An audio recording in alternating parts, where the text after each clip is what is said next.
Gadis barbar pilihan Ustadz Tampan. Bab 096. Ikram tertawa kencang lalu dengan gemas dia mengangkat wajah istrinya yang sudah memerah. Sangat jarang istrinya malu seperti ini, wajahnya yang malu begitu gemas. Sudah Mas katakan gak masalah kamu melakukan apapun pada Mas. Mas kan suami kamu. Kamu mau ini dan itu tinggal kasih tahu Mas. Atau kalau misalnya kamu mau lagi kayak tadi malam jangan basa-basi dulu langsung ke intinya aja, dengan senang hati Mas akan mengabulkannya tanpa terkecuali. Suaminya ini benar-benar. Yulia semakin malu, hingga kini dia hanya bisa menyembunyikan wajahnya di leher suaminya yang tengah memeluknya sekarang. Mas senang ya kalau aku agresif. Tapi berakhir tubuh Mas penuh dengan tanda loh. Nanti orang-orang pada tahu gimana. Mendadak Yulia cemas. Bagaimana jika ada gosip jika ia perempuan agresif? Mau taruh di mana wajahnya ini coba? Tentunya Mas senang sayang, sudah Mas bilang Mas menikmatinya. Masalah tanda yang kamu ciptakan nanti Mas bisa tutupin dengan plester. Pria yang memakai jubah putih itu mengecup pipi istrinya lalu menggesekkan pipi mereka, hingga rasa hangat dapat mereka berdua rasakan. Sekali lagi makasih banyak untuk tadi malam. Yulia mengangguk lalu dia teringat hari ini semua santri dibebaskan untuk keluar dari pesantren untuk membeli keperluan dan bisa pulang ke rumah asalkan masih di sekitar kota ini. Aku hampir lupa. Aku mau minta izin pergi ke rumah Hawa bareng sahabatku yang lain. Mas izinin ya. Mohon Yulia memasang wajah pupi ais agar suaminya luluh. Dia terpaksa karena memasang ekspresi sok imutnya agar ia bisa menghabiskan waktu bersama para sahabat, bukan hanya suaminya saja. Ya padahal Mas hari ini mau ajak kamu ke Cafe Aureta. Waktu itu kan kita gak jadi ke sana karena ada problem. Lain kali aja Mas Ubi. Aku soalnya mau banget ikut dengan mereka ke rumahnya Hawa. Boleh ya? Please. Janji pulangnya sore sebelum gerbang pesantren ditutup. Ikram terdiam sejenak sampai akhirnya mengangguk. Ia tidak boleh egois, istrinya juga ingin bersenang-senang bersama sahabatnya keluar dari pesantren. Mas tahu rumahnya Hawa, cuman 25 menit aja waktu tempuh ke sana. Ingat Mas izinin. Kamu tapi jangan keluyuran kemana-mana selain pergi ke rumah Hawa. Yulia memberikan hormat dengan cengiran khasnya. Ia bahagia suaminya tidak mengekangnya. Oh iya Mas heran kenapa tubuh kamu masih bugar. Seharusnya kamu gak bisa beranjak dari tempat tidurmu. Mas ingat waktu itu Mas menyentuhmu lebih parah daripada yang pertama kali. Mengingat kembali kejadian tadi malam membuat Ikram merasa bersalah. Dia melakukannya sedikit kasar karena istrinya yang meminta. Aku juga gak tahu. Tapi aku gak bohong, tubuhku memang masih bugar sekarang ini. Mas, ya sudah. Sekarang kamu kembali ke asrama. Mas hari ini akan pergi ke Cafe Aureta. Yulia mengangguk lalu turun dari pangkuan suaminya. Masa langsung pergi gitu aja? Yulia yang baru saja memakai hijab dan pergi selangkah berbalik sambil menepuk jidatnya. Maaf lupa Mas. Dia menyalimi tangan suaminya, lalu memejamkan kedua matanya saat merasakan keningnya basah saat suaminya memberikan kecupannya di sana. Hati-hati sayang. Yulia mengangguk lalu tersenyum lebar menatap wajah kearab-araban suaminya. Siap suami tampanku. Teek. Mau kemana kalian berlima? Tahan pria yang memakai sarung juga kokoh, tangannya berkacak pinggang menahan kelima santriwati yang sudah keluar dari gerbang. Yulia yang berada di tengah-tengah maju lalu memutar bola matanya malas, menatap Zayan, Baya dan juga Rion yang menghalangi jalannya. Kita berlima mau pergi ke rumah Hawa. Kalian jangan cari gara-gara sama kita. Minggir. Sana. Zayan tergelak lalu tersenyum miring. Pasti rumahnya kayak gubuk gak sebanding dengan rumah gue bak istana kerajaan. Hawa yang merasa terhina pun protes. Rumahku gak gubuk ya. Mentang-mentang aku anak orang miskin dan kamu anak orang kaya, jangan ngerendahin keluargaku dong. Beberapa detik kemudian nyali Hawa menciut saat mendapatkan tatapan tajam dari Zayan. Dia seketika bersembunyi di belakang Yulia. Benar kata Hawa, rumah sederhana ataupun mewah yang terpenting itu kehangatan. Dari keluarga yang terpenting. Ngapain punya rumah mewah, kalau isinya gak seperti rumah yang nyaman? Lebih baik rumah sederhana yang penuh dengan kehangatan, sahut Yulia. Dia teringat rumah sederhana suaminya yang membuatnya nyaman. Apalagi ketika ia pergi ke belakang rumah. Wajah Zayan berubah. Dia mundur lalu berdecak kesal. Mulut kalian berdua pedas banget saat bicara. Gue seketika tersentil. Apa Zayan tidak sadar diri? Dia yang memulai. Itu kira-kira yang dipikirkan Yulia. Yulia kemudian tersenyum miring. Waktu itu kan lo pernah bilang kalau lo kabur sehari dari pesantren dan pergi ke rumah lo. Gimana? Udah kasih pelajaran sama ibu tiri lo atau gimana? Gagal. Gue malahan yang kena gampar sama bokap. Tuh ibu tiri munafik banget. Dia marah-marah sama gue waktu gue kembali ke rumah setelah tahu ayah datang. Dia nampar dirinya sendiri dan sialnya dia malah berpura-pura kena tampar sama gue. Berakhir ayah gue balas tampar gue. Bukankah ayah gue lebih sayang sama istrinya itu daripada putranya sendiri? Mendadak semua terdiam mendengar cerita dari Zayan. Gak juga. Ayah lo gak lihat kejadian yang sebenarnya. Dia pasti terpaksa nampar lo karena lo gak menghargai apa yang ibu tiri lo buat sama lo, ucap Yulia tiba-tiba tetap positive thinking. Mungkin itu yang dipikir ayah lo, Zai. Kalau tahu yang sebenarnya pasti dia bela lo. Gue masih yakin ayah kandung gak akan sejahat itu pada anaknya kalau dia gak salah apapun. Apalagi lo pernah bilang ayah lo itu sangat tegas dan galak. Zayani seketika tercerahkan akan kata-kata dari teman perempuannya ini. Berhubung gue baik hari ini, gimana kalau kalian semua ke rumah gue? Tenang aja kalau waktu pagi ibu tiri gue gak ada di rumah, dia sering arisan sama ibu sosialita di luar. Kalian harus merasakan jadi orang kaya walaupun sehari. Mana mungkin aku menolak ajakanmu, Zai? Seru Baya dan juga Rion. Mereka berdua begitu penasaran seperti apa rumah mewah milik Zayan. Zayan bertos pada kedua sahabatnya. Lalu menatap kembali kelima perempuan di depannya. Kalian mau gak nih? Ini buat sekali seumur hidup karena gue gak akan mau ajak kalian lagi ke rumah gue, hanya sekarang aja VIP untuk kalian hari ini. Hawa maju mendekati Yulia lalu berbisik. Gimana Yulia? Kalau ke rumah aku siang aja. Pagi ini kita ke rumah Zayan aja. Aku penasaran rumahnya sebesar apa sih sampai dia merendahkan rumahku. Ikut aja yuk Yulia. Lumayan pasti banyak makanan, sahut Irma sambil melompat kecil. Menurutku jangan. Nanti kalau ketahuan kita pergi ke rumah Zayan gimana? Zayan kan pria, gak baik perempuan kayak kita ikut mereka, sahut Maryam. Anjir, menurut lo gue akan cari kesempatan buat jebak kalian di rumah gue. Sebren, seknya gue gak akan rusak perempuan. Gue cuman mau baik sama kalian.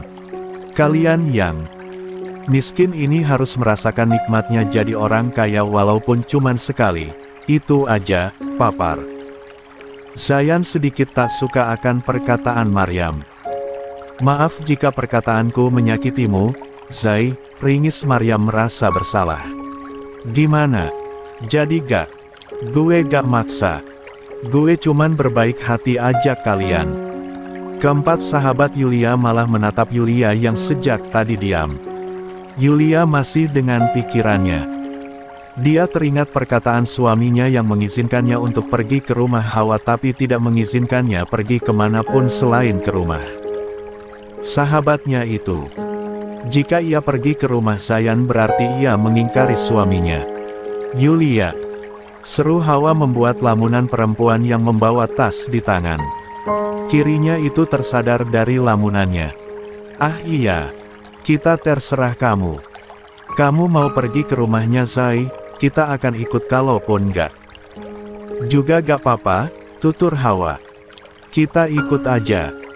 Soalnya gue pun penasaran sama rumah kaya mansion miliknya Zayan, putus Yulia. Tidak masalah kan, hanya sebentar. Nanti siang ia dan keempat sahabatnya akan pergi ke rumah Hawa. Semoga saja suaminya tidak tahu. Zayan tersenyum puas mendengarkan, lalu dia mengambil topi yang dipakai oleh Baya dan memakainya ke atas kepalanya. Let's go, seru Zayan. Dia akan menyombongkan rumahnya kepada teman-temannya yang hidup sederhana. 8 orang itu mulai berjalan menjauh dari pesantren. Sampai di jalan besar sudah banyak kendaraan dan juga bisingnya perkotaan. Tidak macet, membuat mereka bahagia. Karena biasanya jalanan di tempat ini selalu macet. Bajai! Teriak Hawa dan juga Baya barengan, sontak saja hal itu membuat mereka berdua menjadi bahan ledekan karena barengan. Apaan sih? Aku masih setia mencintai Dokter Adam ya. Seru Hawa dengan ketus, menatap tak suka pada teman-temannya. Satu bajai berhenti di samping mereka. Seorang pria berkulit coklat karena selalu terkena terik matahari menyembulkan wajahnya keluar dari bajai. Siapa nih yang mau naik bajai abang? Buatnya 3 orang aja.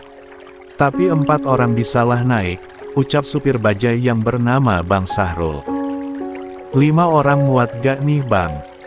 Seru Yulia menepuk bagian atap bajai berwarna biru. Ini.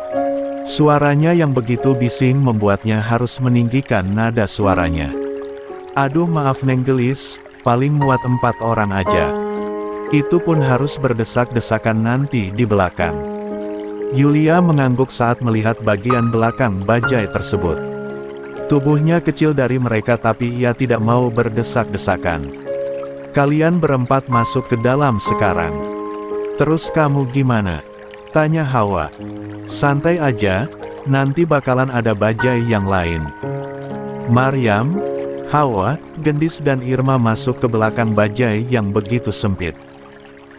Seharusnya muat 3 orang itu pun harus anak kecil, tapi mereka paksakan agar muat.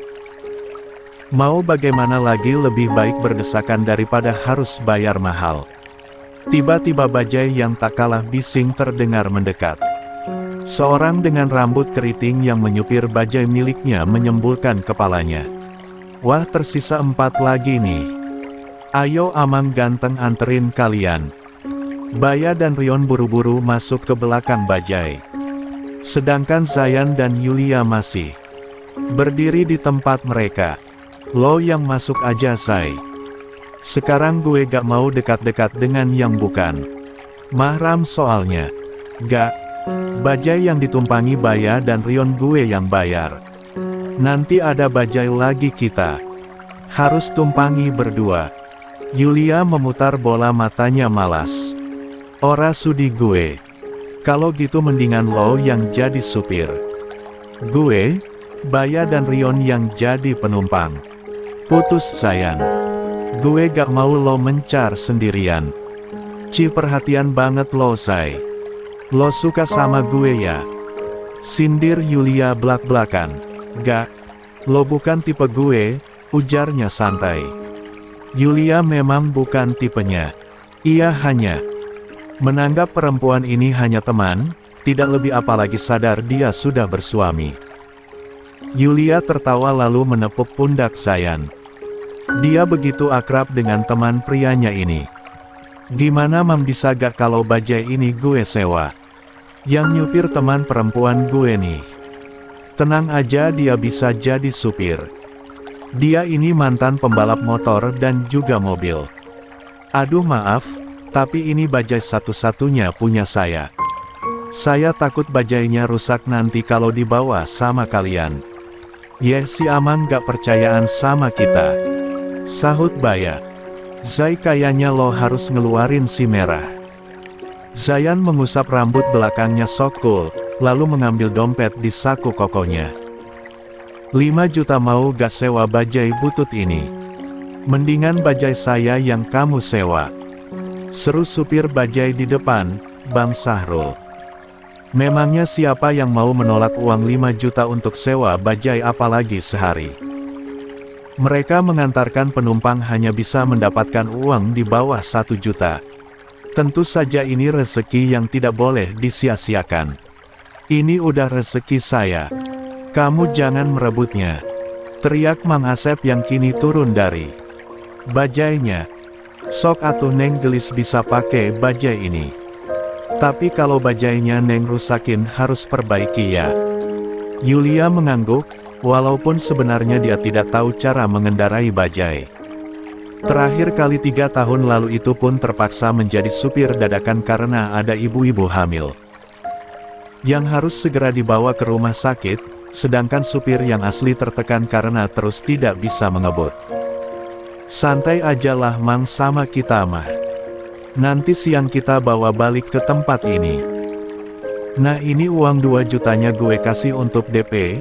Nanti 3 juta lagi gue kasih siang pas anterin bajainya, ucap Zayan memberikan uang merahnya itu. Mang Asep terlihat menahan haru.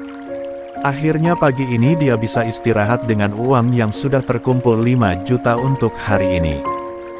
Makasih banyak Den. Nanti Amang jam 1 siang akan datang lagi ke sini.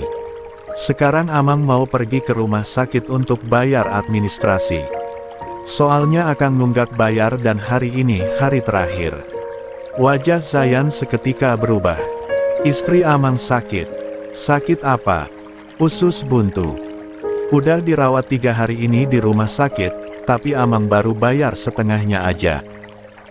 Alhamdulillah sekarang Amang mau bayar lagi walaupun belum lunas semuanya. Soalnya, Amang juga harus bayar SPP putri Amang yang masih SMA. Berapa lagi? Tanya pria itu kembali mengeluarkan uang merah dari dompet. 500.000 lagi dan untuk lunasin biaya istri saya kalau ditambah setengah uang yang sekarang saya punya, setengahnya lagi mau bayar SPP. Gak masalah nanti siang saya akan lunasin biaya perawatan istri saya. Dengan mudahnya Zayan memberikan uang 100-an pada pria berambut keriting itu. Ini gue kasih 1 juta lagi Mang. Tenang aja uang 3 jutanya nanti siang gue kasih utuh kok. Itu uang 1 juta gue yang kasih dengan ikhlas. Sayang sekali dompetnya hanya berisikan uang 3 juta saja karena akhir bulan ini tersisa uang dengan jumlah segitu. Tentunya alasan ingin pergi ke rumah untuk mengambil uang dari rekening miliknya yang ia simpan di lemari pakaian. Semoga saja rekeningnya itu tidak dicuri oleh mak lampir, siapa lagi kalau bukan ibu tirinya. Makasih banyak Den. Amang berdoa semoga Aden selalu bahagia. Panggil gue Zayan bukan Aden. Kalau Aden kayak anak kecil Mang. Siap Den Zayan. Zayan hanya bisa mengelus dadanya berusaha tidak kesal. Lalu kemudian dia naik ke bajai yang menurutnya tidak layak untuk ia tumpangi. Lihatlah pintunya ternyata tidak bisa terbuka, membuatnya harus mengangkat kakinya ke sela-sela pintu bajai yang rendah itu. Yulia sudah duduk di kursi supir, dia menyalakan bajainya lalu langsung saja dia menggegas bajainya itu, hingga dirinya saja harus terjengkang. Sialnya Zayan baru masuk 1 kaki kirinya saja, sedangkan 1 tangannya masih di luar. Tentu saja bagian bawahnya harus terjepit di pintu bajai secara otomatis.